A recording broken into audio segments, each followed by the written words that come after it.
इस संसार की रीति है कि यहाँ नश्वर वस्तुएं और ऐन्द्रिक सुख तो सभी को चाहिए, लेकिन जो आनंद चिरस्थायी है, जिसे पाकर कुछ और पाना शेष नहीं रह जाता, उस ओर कोई बढ़ना ही नहीं चाहता। आश्चर्य की बात यह है कि उसी परमानंद की भूली याद हम सभी के अंतरात्मा में है, और उसी आनंद को खोजने के लिए हम सांसारिक सुखों में फंसते जाते हैं। नमस्कार साथियों, चिदाकाश गीता की व्याख्या में आपका स्वागत है। आज हम चर्चा करेंगे चिदाकाश गीता के श्लोक संख्या 76 की। चिदाकाश गीता भगवान नित्यानंद के वचनों का संग्रह है। चिदाकाश गीता में संग्रहित श्लोक उस समय के हैं जब बाबा निरंतर अवधूत अवस्था में रहते थे। कुछ युवाओं ने इसे संग्रहित किया। बाद में भगवान नित्यानंद की शिष्या तुलसी अम्मा ने लिपिबद्ध करके एक किताब का रूप दिया। शुरू में यह कन्नड़ भाषा में थी। बाबा की ही सहमति से इसे नाम दिया गया चिदाकाश गीता। तो आइए श्लोक संख्या 76 पर चर्चा करते हैं। पहले इसका अंग्रेजी पाठ।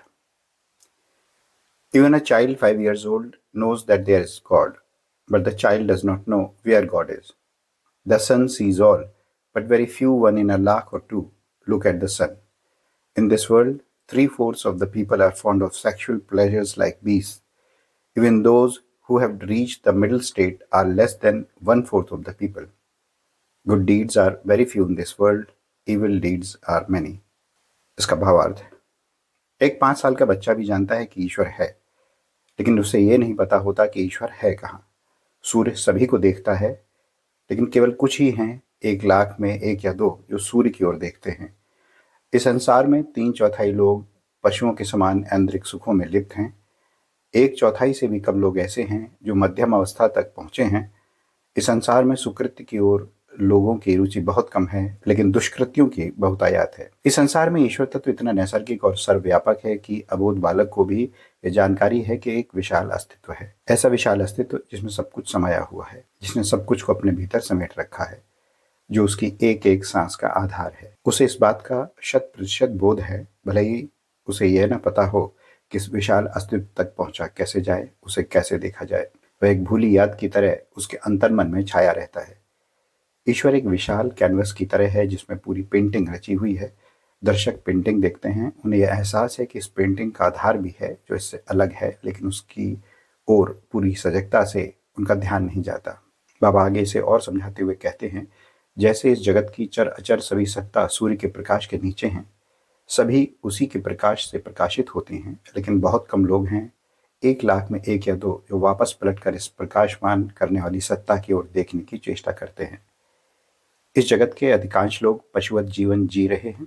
उनकी मूल प्रवृत्ति ऐन्द्रिक अनुभूतियों और उसकी चाह से ऊपर नहीं उठ पाई। वे उसी में जीते हैं, जीवन भर उसी के पीछे भागते हैं और अंततः उसी को पाने की चाह लिए संसार छोड़ देते हैं। कुछ लोग जो इंद्रिय सुखों से ऊपर उठे हैं और उच्चतर सत्ता को पाने की ओर अग्रसर हैं, जो अभी बीच रास्ते में ही हैं, उनकी संख्या भी 1/4 से कम है। इस संसार में मनुष्य अच्छा और बुरा दोनों करने के लिए स्वतंत्र है, लेकिन हमें चारों ओर अच्छे कर्म या सुकृत्य कम ही दिखाई देते हैं, वहीं बुरी बातें, बुरी चेष्टाएं सब और हैं।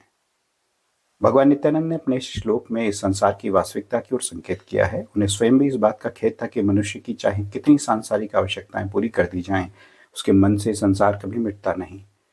उनके पास जो भी आता वह भौतिक सुख, संबंधों और लालसाओं की उपलब्धि के लिए आता। विरला ही कोई ऐसा होगा जो उनके पास विशुद्ध पारमार्थिक जिज्ञासाओं को लेकर उनके पास आया।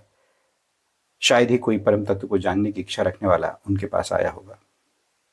स्वयं भगवान श्री कृष्ण श्रीमद् भगवद गीता के 7वें अध्याय के 3रे श्लोक में कहते हैं, मनुष्यानाम शस्त्रेषु कश्चिद्यति सिद्धये यततामपि सिद्धानाम कश्चिन्माम वेत्ति तत्वतः। अर्थात हजारों लोगों में से कोई एक ही परमात्मा की साधना करता है और उन साधना करने वालों में से कोई एक ही मुझे तत्व से जानता है। संक्षेप में इस श्लोक में भगवान नित्यानंद आध्यात्मिक सजगता और अज्ञानता, नैतिक और अनैतिक आचरण के बीच असंतुलन और इस संसार में वास्तविक सत्य खोजियों की दुर्लभता पर प्रकाश डालते हैं, जहां भौतिक इच्छाएं हावी रहती हैं। आशा है कि आपको चिदाकाश गीता की व्याख्या अच्छी लगी होगी। इस वीडियो को लाइक करें, शेयर करें, नए हो तो हमें सब्सक्राइब करके नोटिफिकेशन बेल ऑन कर लें। मिलते हैं जल्दी एक नई कड़ी के साथ। जय नित्यानंद।